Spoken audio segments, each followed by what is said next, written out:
민수기 16장 1절에서 11절 그리고 결론 부분인 41절에서 50절 말씀 읽도록 하겠습니다.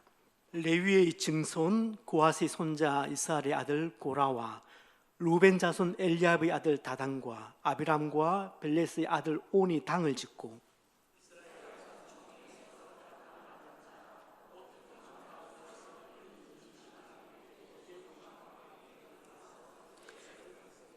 그들이 모여서 모세와 아론을 거슬러 그들에게 이르되 너희가 분수에 지나도다. 회중에 다 각각 거룩하고 여호와께서도 그들 중에 계시거늘 너희가 어찌하여 여호와의 총회 위에 스스로 높이더냐. 고라와 그의 모든 무리에게 말하여 이르되 아침에 여호와께서 자기에게 속한 자가 누구인지 거룩한 자가 누구인지 보이시고 그 사람을 자기에게 가까이 나오게 하시되 곧 그가 택하신 자를 자기에게 가까이 나오게 하시리니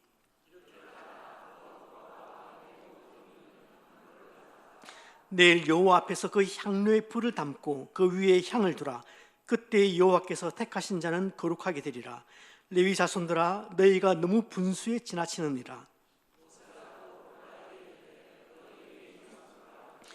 이스라엘의 하나님이 이스라엘 회중에서 너희를 구별하여 자기에게 가까이 하게 하사 여호와의 성막에서 봉사하게 하시며 회중 앞에 서서 그들을 대신하여 섬기게 하심이 너희에게 작은 일이겠느냐.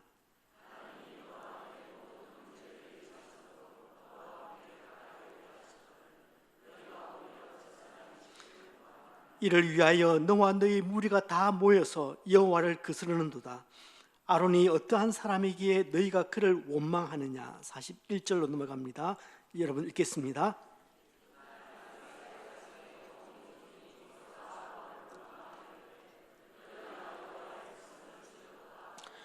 회중이 모여 모세와 아론을 칠 때에 회막을 바라본즉 구름이 회막을 덮었고 여호와의 영광이 나타났더라. 여호와께서 모세에게 말씀하여 이르시되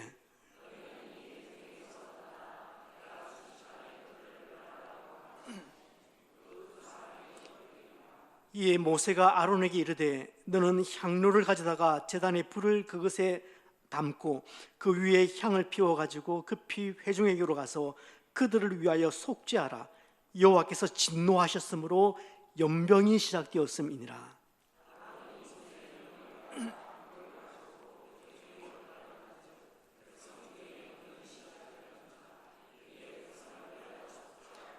죽은 자와 산 자 사이에 섰을 때에 연병이 그치니라.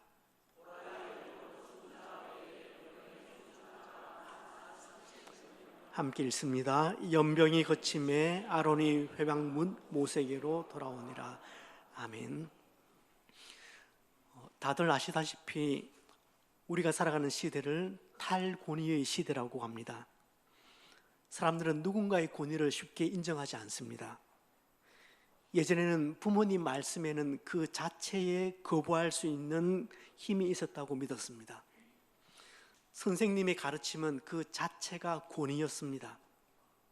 부모님의 말씀이나 선생님의 가르침은 우리 인생의 기초 체력처럼 체력과 같은 것이어서 잘 새겨듣고 몸에 각인해야 할 것으로 믿어왔습니다. 만약 그렇지 않으면 헐렁한 어른이 될 것이라 그렇게 생각했습니다. 그런 사고를 하고 있던 저희들에게 1987년 서울대학교의 졸업식은 그야말로 충격 그 자체였습니다. 박봉식 총장의 식사가 시작되자 수많은 학생들이 집단적으로 우하는 야유를 보내는 동시에 등을 돌려 앉아서 아침 이슬을 부르기 시작했습니다. 이어서 손재석 문교부 장관이 연설하려고 하니까 타는 목마름으로 보통 학생들 데모할 때 많이 불렀던 노래죠. 그 노래를 합창하면서 졸업생 6,600명 중에서 6,200명이 그 자리에서 퇴장을 해버린 사건이 발생합니다. 제5공화국 군부정권에 협력한 장관과 군부정권 창시에 탄생에 기여를 했던 총장의 권위에 대해서 저항의 표시였습니다. 저는 이 장면 또렷하게 기억납니다. 이처럼 그릇된 국가의 권위와 스승의 권위에 항거하던 학생들의 모습은 차라리 낭만입니다. 지금은 다릅니다. 자녀들에게 무엇을 시키면 예라는 말보다 싫어라는 말을 먼저 나옵니다. 이제 부모들은 자녀들의 싫어라는 그 말을, 그 거절을 두려워합니다. 교사가 학생들에게 무엇을 지시를 하면은 알겠습니다라는 말보다는 그걸 왜 내가 해야 하나요? 라는 반문이 먼저 들려옵니다. 교사들은 다 인정하실 겁니다. 교사의 폭력적인 행동을 휴대폰으로 촬영을 해서 SNS에 올리는 것은 이제 철지난 이야기입니다. 지금은 틱톡이나 유튜브에 학생이 교사에게 욕을 하거나 폭력을 휘두르는 장면, 교사의 말을 흉내내면서 조롱하는 장면, 심지어 교사를 울리는 장면, 이런 장면들이 아무렇지도 않게 업로드되고 있는 그런 실황입니다. 과거에는 선생님이 참 어려웠지만 이제는 선생님을 컨텐츠로 소비합니다. 남을 가르치고 지도할 때는 반드시 권위가 필요한데 이제는 가르치는 자의 권위가 존중의 대상이 아니라 조롱의 대상이 된 시대입니다. 정말 격세지감을 느낍니다. 이전에는 의사, 교수 혹은 기자 같은 전문 직업군의 권위가 상당히 강했습니다. 하지만 지금은 유튜브 댓글 하나가 전문가의 의견보다 더 큰 영향력을 갖기도 합니다. 그렇다면 신앙의 영역은 어떨까요?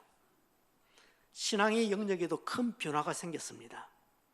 성경이 뭐라고 말씀하시는가 보다 내가 어떻게 느끼는가, 그것이 훨씬 더 중요해졌습니다. 저는 우리 성도들이 하나님을 완전히 부정한다고 생각하지는 않습니다. 하지만 하나님 위에 자신의 축적된 지식이나 혹은 경험을 올려놓으려고 한다는 것을 순간순간 느끼고는 합니다. 어떨 때 보면 하나님이 왕이라기보다는 각자의 삶에서 좋은 조언을 하는 그런 조언자 정도로 이해하는 것 같아서 마음이 불편할 때가 종종 있습니다. 교회 권위의 상징인 권징은 이미 현대 교회에서 사라진 지 오래되었습니다. 권징은 한자로 보면은 권면하다, 바르게 하다 권자, 그리고 징계하다, 경계하다 징자를 써서 잘못된 사람을 바르게 돌이키도록 권면하고 징계하는 것, 이것이 권징의 사전적인 의미입니다. 그러니까 교회가 성도의 그 죄를 잘못 잡아 바로하고 그 성도를 올바르게 그렇게 다스리는 것을 권징이라고 그렇게 이야기를 합니다. 때문에 교회가 거룩함을 지키기 위해서 교회 안에 권징은 반드시 있어야 합니다. 그래서 종교개혁가들은 참 교회와 거짓 교회를 구분할 때 세 가지 표지를 두었습니다. 그 첫 번째는 말씀이 액면 그대로 잘 증거되고 있는가를 보고 참교회, 거짓교회를 구분했습니다.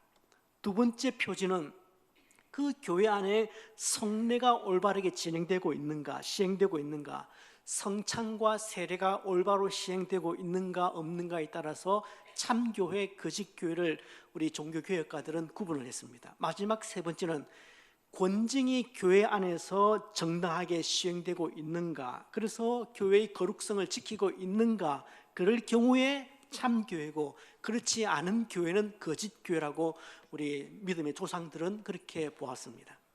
그런데 이제는 교회가 잘못된 성도를 권면하면은 내 신앙 함부로 판단하지 마세요, 그런 말을 거꾸로 들어야 합니다. 당신이 뭔데 배나라 감나라 합니까? 이 교회만 교회야? 그렇게 교회를 옮겨버리는 경우도 허다합니다. 예전에는 한 교회 공동체 안에서 떨어져 나가는 것을 성도들이 꽤 두려워했습니다. 함부로 그럴 수 없었습니다. 하지만 지금은 전혀 그렇지 않습니다.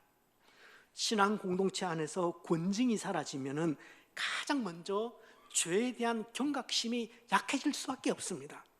그리고 교회의 거룩성이 흐려질 수밖에 없어요. 그러면 신앙 공동체 안에서 질서가 무너지는 것은 한순간입니다. 결국 성도 모두가 상처를 받게 됩니다. 사랑 없는 권징은 폭력이지만 권징 없는 사랑은 방임이 될 수 있죠. 말씀의 권위나 주님이 직접 피로 사서 세우신 교회의 권위도 이 정도인데, 여러분, 목사들에게 권위가 있다면 그 권위는 사실 얼마나 될까요? 열일 터지고 있는 목회자 비위 소식을 들으면 저라도 목사의 권위를 쉽게 인정하지 않을 것 같습니다. 영적 리더십의 권위가 상당히 위태롭습니다. 오늘날만 그랬는가 싶었는데, 그런데 놀랍게도 이 모습은 현대에 처음 나온 모습은 아니었습니다. 오늘 읽은 민수기 16장에 등장하는 고라의 집단적인 반역도 그 본질은 동일합니다. 오늘 사건은 고라뿐만 아니라 다단과 아비람 그리고 온이 함께 당을 지어서 반역의 가담을 한 겁니다. 뿐만 아니라 회중 가운데 이름 있는 주의관 250명이 이 반란에 적극 가담을 한 겁니다. 그런데 이 사건의 결말이 너무 잔인합니다. 땅이 갈라져서 고라와 다단과 아비람의 집과 그들을 따르던 자들을 다 삼켜버렸습니다. 향로를 들고 제사장 직분에 도전했던 그 250명은 불에 타서 죽어버립니다. 모세와 뒤에 아론을 원망하던 백성들은 전염병이 돌아서 무려 14,700명이 죽습니다. 구약 성경, 특히 광야 사건과 그 가나안 정복에 관한 사건을 대할 때마다 은근히 느끼는 불편한 점이 있어요. 그게 뭐냐면은 하나님의 이런 잔인함입니다. 단순히 지도자의 권위를 세우고 그래서 남은 임기 동안 문제없이 백성들을 인도하기 위해서 일벌백계로 엄중하게 다스린 사건이다, 그렇게 말하기에는 너무 잔인한 면이 없지 않습니다. 따라서 이 사건을 구속사적인 차원이 아니라 윤리적인 차원에서 이해를 하면 답이 없어요. 이해가 안 됩니다. 저는 그렇게 생각을 합니다. 그래서 사건의 전말을 일단 다시 구체적으로 한번 구성을 해보겠습니다. 아마도 가나안 땅 정탐이 끝나고 얼마 지나지 않았을 때였을 거라고 생각합니다. 가나안 정탐이 끝나고 이제 그 땅에 너희들은 들어갈 수 없다, 그 얘기를 들었을 때 이스라엘 백성들이 얼마나 실망했는지 모릅니다. 성경은 그들이 심히 슬펐다 그렇게만 기록하고 있지만 민수기 14장 39절 말씀 보시면 그렇게 되어 있습니다. 그렇지만 그들이 느꼈을 절망은 말로 표현할 수 없었을 겁니다. 그런 와중에 어느 날 고라와 다단 그리고 아비람과 온이 당을 지어서 모세를 찾아와서 상당히 노골적으로 불만을 토로합니다. 내용은 이렇습니다. 너희가 분수에 지나는도다. 회중이 다 각각 거룩하고 여호와께서도 그들 중에 계시거늘 너희가 어찌하여 여호와의 총회 위에 스스로 높이느냐, 그렇게 이야기를 합니다. 사실 고라의 이 불평은 겉으로만 보면은 상당히 민주적인 말 같고 공평한 말 같이 들립니다. 그러니까 문제가 없어 보여요. 왜 모세만 지도자냐? 왜 아론만 지도자냐? 우리도 거룩한데 왜 당신만 권위를 가지느냐? 뭐 그런 얘기입니다. 하지만 모세가 간파한 바에 의하면 그들의 의도는 제사장직을 원하는 것이었습니다. 그리고 아비람과 다단은 자신들이 가나안 땅에 들어가지 못하고 광야에서 죽어야만 하는 그것에 대해서 상당히 못마땅해했습니다. 그래서 모세와 아론을 찾아와서 반기를 든 겁니다. 하지만 문제는 이게 단순한 리더십 불만만은 아니었다는 점입니다. 사실 고라와 그 일당들은 모세에게 반기를 든 것이 아니라 하나님께 반기를 든 것입니다. 겉으로 볼 때는 모세를 거역한 것 같지만 실제로는 하나님께서 직접 세우신 그 권위와 질서를 거역을 한 것입니다. 하나님은 질서의 하나님이십니다. 그래서 하나님은 공동체를 세우실 때마다 반드시 사람을 세우시고 그 사람에게 권위와 책임을 맡기셨습니다. 그래서 그 권위는, 하나님께서 주신 그 권위는 마땅히 존중해야 하고 또 존중받아야 합니다. 하나님은 질서를 통해 역사하시기 때문에 우리가 하나님께서 세우신 그 자리와 사명을 귀하게 여기고 존중할 때에 공동체가 건강해집니다. 그리고 그 공동체와 그 개인에게 복이 임합니다. 우리는 이 점을 사울 왕의 권위를 끝까지 존중했던 그 다윗의 모습에서 찾아볼 수가 있습니다. 사울은 하나님께 버림받은 왕이었습니다. 심지어 다윗을 죽이려고까지 한 사람입니다. 그럼에도 불구하고 다윗은 끝까지 사울을 함부로 대하지 않습니다. 엔기디 동굴에서 다윗은 사울을 죽일 수 있는 절호의 찬스를 잡았습니다. 그랬지만 다윗이 이렇게 이야기를 합니다. 내가 손을 들어서 여호와의 기름 부음을 받은 내 주를 치는 것은 여호와께서 금하시는 것이다. 그는 여호와의 기름 부음을 받은 자다. 그렇게 이야기를 하면서 끝까지 그 칼을 칼집에서 빼지 않습니다. 다윗은 사울 개인이 아니라 하나님께서 세우신 그 자리, 하나님께서 주셨던 그 권위를 끝까지 존중하려고 한 겁니다. 이런 면에서 권위를 존중하는 태도는 결국 하나님을 존중하는 태도와 연결된다고 저는 생각합니다. 그래서 하나님은 당신이 세우신 권위와 질서를 거역하는 것에 대한 책임을 아주 분명하게 물으십니다. 우선 고라와 레위 자손들은 여호와의 불이 나와서 그들을 바로 그 자리에서 불태워 죽여버립니다. 아비람과 다단 그리고 그의 측근들은 땅이 꺼져서 생전 그 광야에 무슨 지진이 납니까? 지진이 나서 산채로 그냥 매장이 되어버립니다. 수백 명이 거기서 죽음을 당했습니다. 민심이 급격하게 동요하기 시작했습니다. 어쩌면 백성들의 원망도 당연했는지도 모르겠습니다. 다음 날 백성들은 그 동료들의 죽음에 대한 책임을 물어서 모세와 아론을 죽이려고 합니다. 그러니까 이스라엘 공동체가 한순간에 막장이 되어버린 겁니다. 그때 여호와께서 회막 가운데 나타나시고 온 백성을 죽이려고 하십니다. 그러자 모세와 아론의 중보, 특히 아론의 그 중보로 인해서 백성 중에서 14,700명이 연병으로 죽는 것으로 그렇게 무마됩니다. 여러분, 교회는 자유인들의 모임입니다. 베드로 사도의 고면처럼 신앙 공동체 안에 우리 각자는 모두 택한 족속이고 왕 같은 제사장들입니다. 거룩한 나라고 하나님의 소유된 시민들입니다. 그러므로 아무도 다른 사람 위에 군림해서도 안 됩니다. 각 개인은 그 자체로 존중을 받아야 합니다.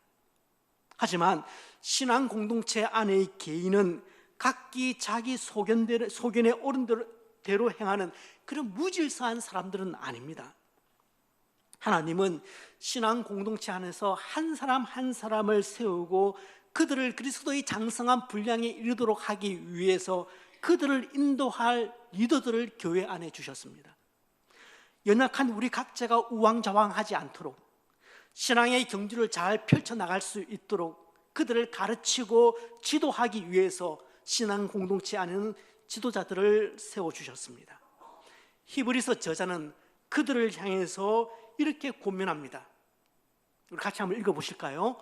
너희를 인도하는 자 복종하라. 그들은 너희 영혼을 위하여 경성하기를 자신들이 청산할 자인 것 같이 하느니라. 그들로 하여금 즐거움으로 이것을 하게 하고 근심으로 그렇지 않으면 너희에게 유익이 없느니라. 자, 이 말씀을 세번역 성경으로 좀 더 우리에게 와닿는 표현으로 고쳐서 다시 한번 읽어보도록 하겠습니다. 여러분의 지도자들의 말을 고지 듣고 그들에게 복종하십시오. 그들은 지키는 사람들이요, 이 일을 장차 하나님께 보고 드릴 사람들입니다.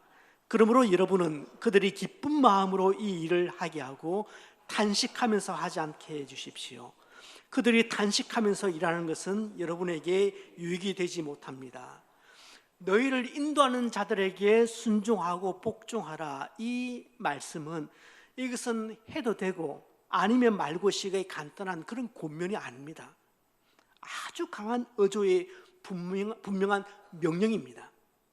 이와 같은 강한 명령형 동사를 써서 고면한 이유는 아마도 이 편지를 받는 사람들 중에 자신들의 영적 지도자들을 향해서 거친 반응을 보이고 있는 성도들이 있었다는 것을 의미할 겁니다.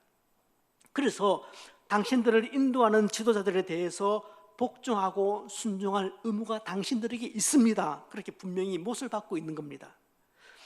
여러분, 교회는 민주주의를 실현하는 단체가 아닙니다. 민주적인 방법으로 투명하게 운영하는 곳이 되어야 한다는 저희 생각에는 변함이 없지만 교회는 절대 민주주의를 하는 곳이 아닙니다.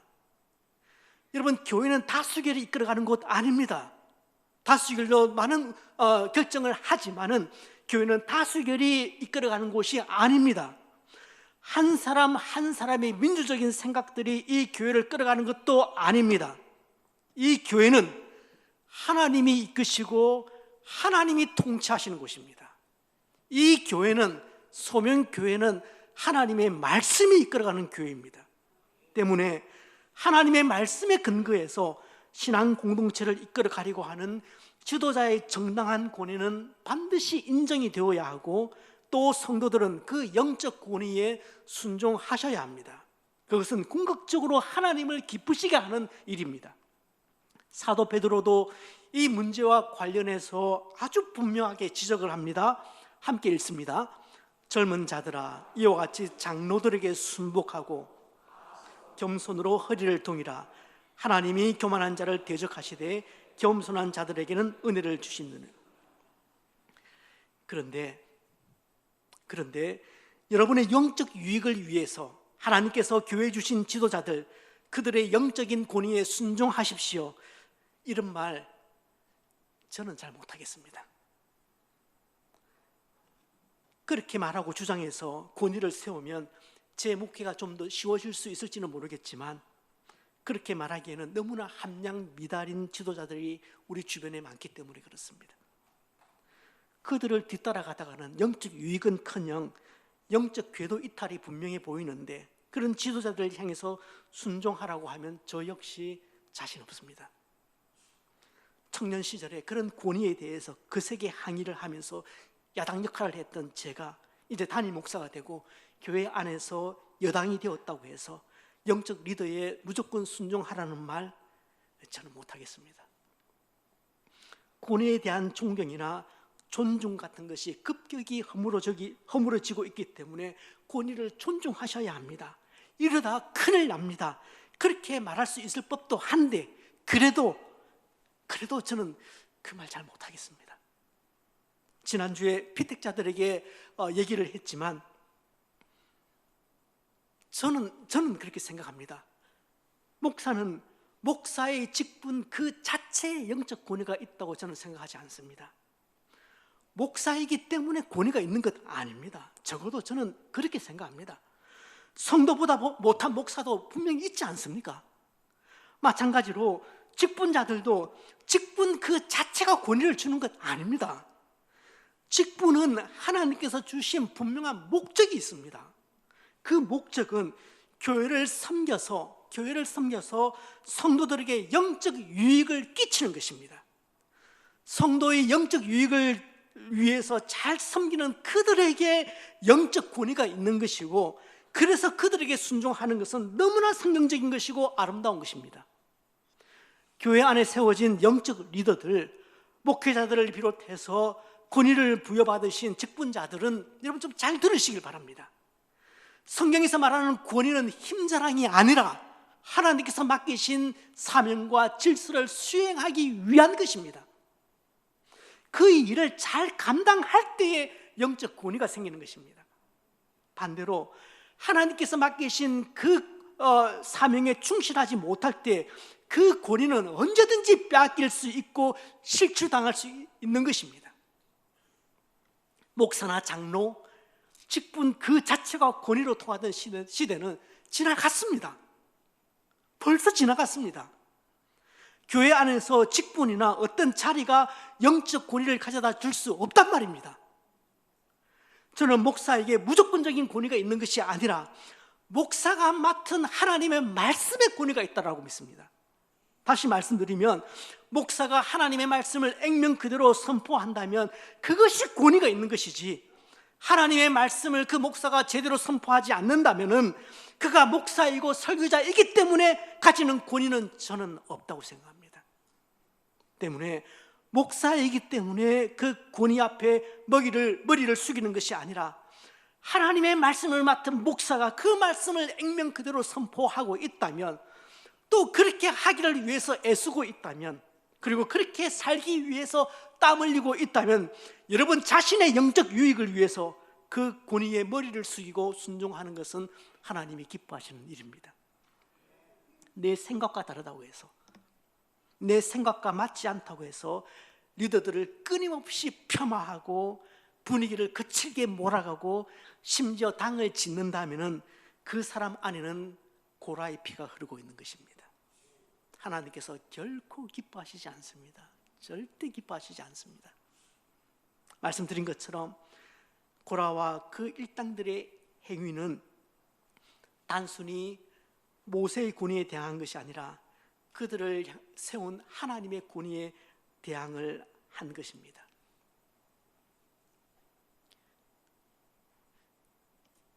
언젠가 청년 한 명이 목사님에게 너무 큰 상처를 받았어요.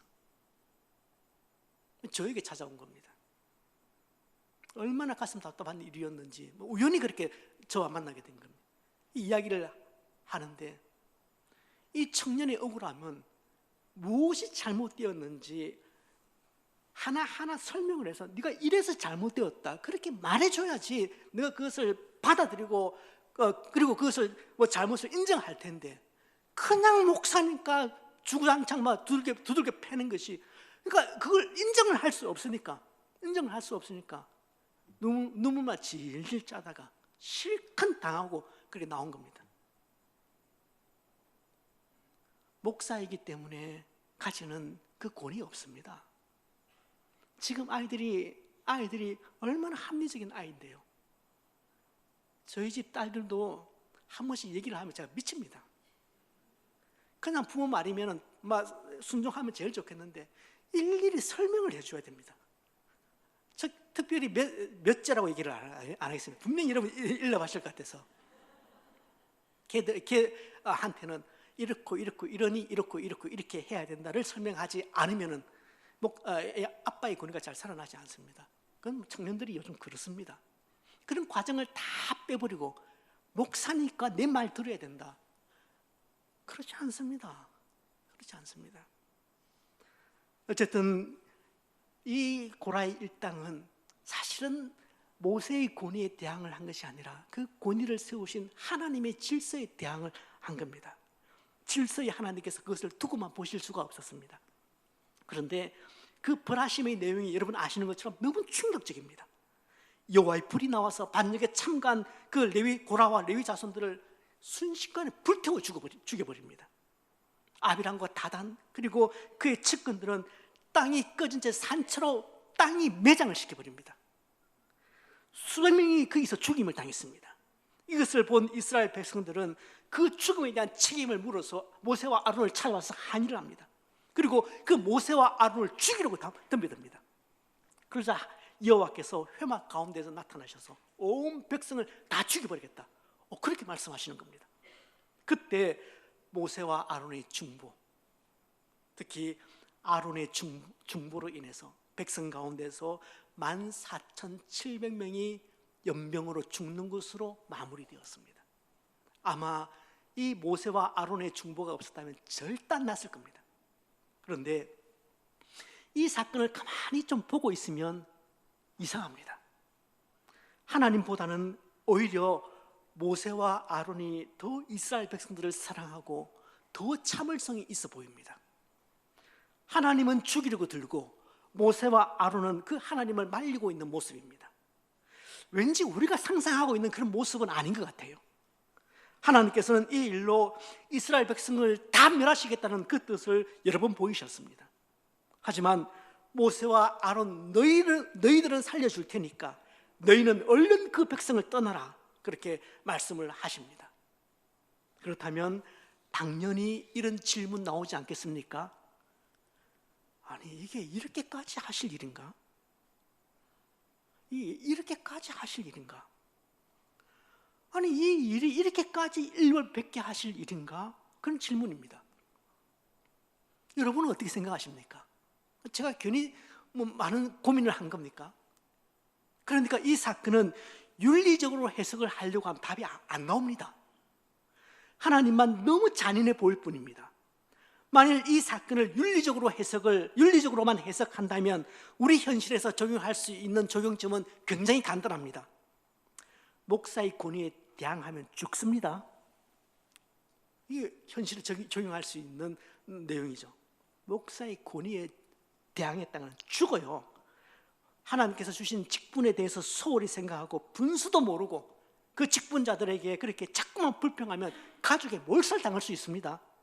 이런 유의 적용이 나올 수 있단 말입니다. 윤리적으로만 보면 이런 적용을 한 시대가 있었잖아요. 이런 적용을 했던 시대가 있습니다. 이 사건은 구조사적으로 바라보아야 합니다. 간단히 말씀드리면 죄 지은 자는 반드시 죽어야 한다는 것이고 살려면 누군가 중보자가 있어야 한다는 것입니다. 하나님께서는 모세와 아론을 세우시고 그들로 하여금 중보자의 역할을 하도록 하셨습니다. 그렇게 하심으로 삼위 하나님 안에서 계획하시고 준비하신 일이 무엇인지를 희미하게 보여주시기 시작하고 있는 것입니다. 그러니까 하나님은 마치 모세만큼도 참을성이 없는 모습으로 비춰질 수 있는 그런 명예훼손의 위험을 감수하고서라도 심판의 불가피성 그리고 중보자의 필요성을 이 사건을 통해서 드러내고 계시는 겁니다. 이 사건을 보면서 모세와 하나님 중에서 누가 더 참을성이 있는가, 아니면 하나님이 모세의 기도 때문에, 아론의 중보 때문에 원래의 계획을 바꾸셨는가, 그렇게 초점을 맞추면 이 사건의 숨은 의도는 보이지 않습니다. 우리가 하나님의 풍성한 사랑을 올바로 이해하기 위해서는 우리의 처참한 상태를 먼저 알아야 합니다. 우리의 처참한 상태를 우리가 알지 못하면 하나님의 사랑이 얼마나 크다는 것, 풍성하다는 걸 알 수가 없어요. 그건 논리적으로 당연한 거죠. 하지만 우리가 가지고 있는 큰 오해 중에 하나가 뭐냐면 우리는 우리 자신을 그런대로 괜찮다고 보는 겁니다. 그런대로 괜찮은 사람이라고 우리는 인식하는 겁니다. 그러나 광야의 이스라엘 백성들이 당하고 있는 이 사건을 보면서 분명히 알 수 있는 것은, 야, 우리 역시 대책 없는 존재구나, 나도 범죄하면 죽을 수밖에 없는 그런 존재구나, 이 사실을 뼈저리게 우리가 알게 된다는 말입니다. 이처럼 나 자신도 범죄하면 죽을 수밖에 없는 죄인으로 정확하게 볼 수 있다면 나를 위한 중보자가 절대적으로 필요하다는 사실도 인식을 하게 되실 겁니다. 다시 말씀드리면 나 자신이 죽을 수밖에 없는 죄인이다, 그 사실을 인정하지 않으면은 하나님의 오늘 이런 행위들은 전부 다 불공평해 보이는 겁니다. 너무 잔인하게 보일 뿐입니다. 하지만 나 자신이 죽을 수밖에 없는 죄인이라는 사실을 솔직하게 인정할 수 있다면 나를 불쌍히 여겨 주옵소서, 하나님 나에게 긍휼을 베풀어 주옵소서, 이 말밖에는 할 수 있는 말이 없다는 겁니다. 그렇게 될 때에 중보자이신 예수 그리스도가 뼈저리게 필요한 거죠. 본문에서는 모세와 아론이 그 역할을 하고 있습니다. 하나님을 그렇게 막아서고 있습니다. 이스라엘 백성들을 위해서 중보하고 있습니다. 그 두 사람이 엎드려 이르되, 하나님이여, 모든 육체의 생명의 하나님이여, 한 사람이 범죄하였거늘 온 회중에게 어찌 진노하십니까? 하나님께서 다시 한번 그들의 중보 기도의 소리를 들으시고 거기서 재앙을 멈추셨습니다. 지난주에 이어서 다시 한번 중보자의 기도가 얼마나 강력한 것인지, 얼마나 소중한 것인지를 뼈저리게 알 수 있는 본문입니다. 이스라엘 백성들이 금송아지를 만들어서 섬겨서 하나님께서 이스라엘 백성들을 그렇게 버리겠다고 하셨습니다. 그때 모세의 중보 기도로 하나님의 진노를 막았습니다. 오늘 민수기 16장의 사건도 마찬가지입니다. 그리고 아모스 7장에서는 이스라엘 백성들이 범죄함으로 하나님께서 그들에게 진노하고자 하실 때 아모스가 이스라엘 백성들을 위해서 중보함으로 하나님의 진노를 막았습니다. 에스겔 22장에서는 이스라엘 백성들이 종교적으로 또 도덕적으로 타락을 해서 그들의 삶이 황폐해졌을 때, 그들의 삶이 무너졌을 때 그 무너진 성벽을 막아서서 하나님의 진노를 막을 자가 없었기 때문에 하나님께서 심판하셨다. 중보자가 없었기 때문에 내가 심판하셨다. 그렇게 이야기를 합니다. 이사야서 59장에서는 이 시대가 얼마나 패역했는지를 중재자가 없음으로 말하고 있습니다. 우리는 하나님, 세상이 왜 이렇게 불의합니까? 이 나라가 왜 이렇게 막장입니까? 이 해운대가 어쩌다가 이렇게 되었습니까? 그렇게 목소리를 높여서 불평하지만 하나님은 세상이 이런데, 나라가 이런데, 가정이 이런데 왜 중재자가 없느냐? 왜 중재하는 기도를 하는 자가 없느냐? 그게 더 이상하다. 하나님은 그렇게 말씀하시는 겁니다. 우리는 그 현상을 보면서 하나님 어찌 된 겁니까? 왜 이렇게 된 겁니까? 이 교회가 왜 이 짝입니까? 우리 가정은 왜 이렇습니까? 우리는 이렇게 불평하지만 하나님은 너 가정이 그런데, 너 자식이 그런데, 너 교회가 그런데, 도시가 그런데 왜 중재자가 없느냐? 왜 너 기도하지 않느냐? 왜 너 중보하지 않느냐? 그 말씀을 하나님은 하시는 겁니다. 시각이 다른 겁니다. 진노의 불로 소돔과 고모라를 멸하시기 전에 하나님은 그것을 막아서는 의인을 찾으셨습니다. 우리가 속한 교회에, 또 우리 가정에 아브라함같이 끝까지 하나님과 협상을 하면서 멸망할 자를 위해서 중보할 수 있는 그 사람을 찾으십니다. 그런 사람조차 없을 때 그 사람이 심판을 당하는 겁니다. 그 가정에 그런 사람조차 없을 때 그 가정이 하나님의 심판을 받게 되는 것입니다. 이렇게 중요한 중보 기도이지만 보편적인 사람의 성정을 거스르는 것이기 때문에 참으로 힘들다는 말씀을 드렸습니다. 왜냐하면 우리는 너무나도 자기 본위적이고 이기적인 존재들이잖아요. 안 그렇다고 해도 우리 다 이기적이잖아요. 여러분 낚시꾼이 제일 기분 좋은 때가 언제인지 아십니까? 월척을 잡았을 때가 아닙니다. 상대방이 월척 잡다가 놓친 것을 볼 때가 제일 기분 좋답니다. 낚시꾼 이야기입니다. 제 얘기가 아니고. 그러니까 이런 속 좁은 우리가 남을 위해서 진심으로 기도한다는 것은 기적이에요. 기적입니다. 그래서 중보기도는 지난주 말씀드렸지만 하나님의 마음을 가장 닮은 기도다, 그렇게 말씀드렸습니다. 그래서 그 안에 하나님의 부어주시는 은혜가 있는 겁니다. 아울러 중보기도에 관해 어떤 사람은 하나님과 인간 사이의 중보는 오직 예수 그리스도뿐이다, 디모데전서 2장 5절에 나옵니다. 그렇기 때문에 중보라는 단어를 사용하면 안 된다. 그리고 중보기도 틀렸다, 중보기도를 반대합니다. 그렇게 주장하는 사람들의 염려는 제가 잘 이해할 수 있을 것 같습니다. 하지만 꼭 그렇다고 말할 수는 없을 것 같습니다. 중보자가 오직 예수 그리스도뿐이다, 그 말의 의미는 인간을 위해서 죽으심으로 죄를 속할 수 있는 분이 예수님밖에 없다, 그런 의미이기도 하고, 또 사람이 하나님 앞으로 나아갈 수 있도록 하시는 분도 예수님밖에 없다, 그렇게 보시는 것이 저는 신학적으로 맞지 않나 생각합니다. 죄로 인해서 원수가 된 하나님과 인간 사이의 중보자는 예수 그리스도 한 분뿐입니다. 맞습니다. 예수 그리스도만이 하나님과 인간 사이에 설 수 있습니다. 그렇지만 우리는 그 예수 그리스도의 은혜 안에서 다른 사람들을 위해서 얼마든지 중보할 수 있습니다. 영원하신 중보자의 은혜 안에서 서로를 위해서 중보하는 일은 참으로 귀한 일입니다. 참으로 소중한 일입니다. 간혹 그런 말도 합니다. 아니, 그 사람에 대한 정확한 정보도 없는데 그가 어려운 상황에 처했다는 이야기만 듣고 그를 위해서 기도하는 것이 좀 억지스럽고 형식적이지 않느냐, 그런 얘기합니다. 충분히 그 말 이해됩니다. 맞습니다. 하지만 저는 그렇게 생각해요. 타인을 위한 중보 기도의 근거는 그에 대한 정확한 정보나 지식이 아니라 사랑입니다.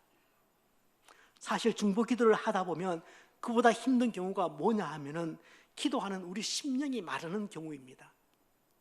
간절해지지 않는 거죠. 이것이 중보 기도할 때의 힘겨움입니다.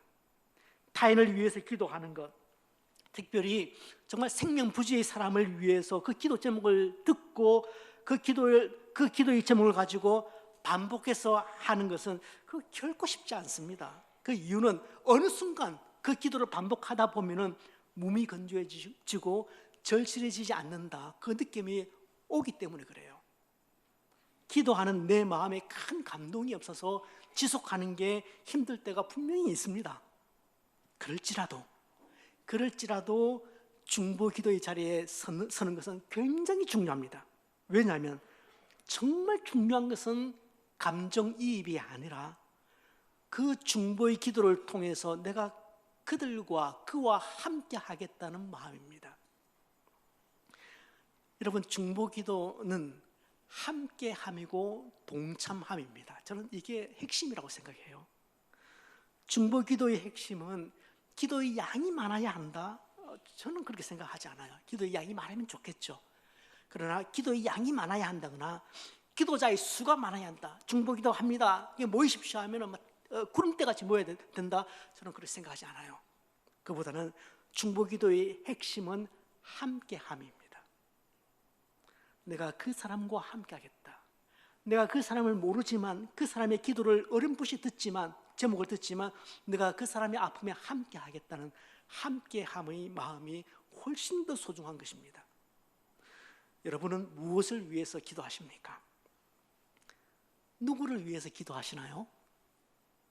정말 이 도시와 이 나라를 위해서, 이 선거를 위해서, 혹은 내 곁의 형제 자매를 위해서, 선교사들과 그들이 일하는 선교지를 위해서 중보하는 일이 너무 거창한 일입니까? 내 앞가림도 제대로 못하면서, 나 자신을 위해서 기도도 제대로 하지 못하면서 그들을 위해서 기도하는 것이 위선적으로 보이십니까? 결코 그렇지 않습니다. 여러분, 기도의 지경이 여전히 어린아이의 신앙이 머물러 있지는 않는지 한번 돌아보실 일입니다. 기도의 지경을 조금 더 넓히셔야 합니다. 내 가족의 울타리를 넘어서야 합니다. 여러분, 세워질 일꾼들을 위해서도 기도해 주시길 바랍니다. 잘 알지 못하는 성도들을 위해서도 기도하셔야 합니다. 한 번도 보지 못한 선교사를 위해서도 기도하셔야 합니다. 이 도시와 이 나라의 죄악을 바라보면서도 기도하셔야 합니다. 그렇게 이름을 들어서 기도할 수 있는 사람들과 장소들이 늘어날 때에 우리 기도는 그냥 이기적인 종교 행위가 아니라 거룩한 사역이라는 것을 분명하게 경험하실 수가 있을 겁니다. 사랑하는 성도 여러분, 성도의 중보 기도는 타락한 세상의 최후 보루입니다. 한 신실한 성도의 중보 기도는 그 가정의, 믿지 않는 그 가정의 최후 보루입니다. 여러분이 기도를 멈추시면 그 가정 망합니다. 여러분이 기도를 멈추시면 이 도시 망합니다. 그 중보자가 사라질 때에 하나님의 심판이 거기에 임하는 겁니다. 때문에 여러분, 오늘 이 말씀을 통하여서 그 백성들의 하나님의 진도를 막아서는 그 모세, 그 아론의 중보의 모습을 기억하면서 거창하진 않아도 나도 중보자로 서겠다는 그 다짐을 다시 한번 할 수 있기를 바라고, 여러분의 기도 상자, 그 기도 상자 안에 여러분 기도와 여러분 자녀를 위한 기도에서 조금 더 울타리를 넘어설 수 있어서, 그래서 여러분 중보자의 삶을 살아낼 수 있는 우리 소명 성도님들 다 되시기를 주님의 이름으로 축복합니다.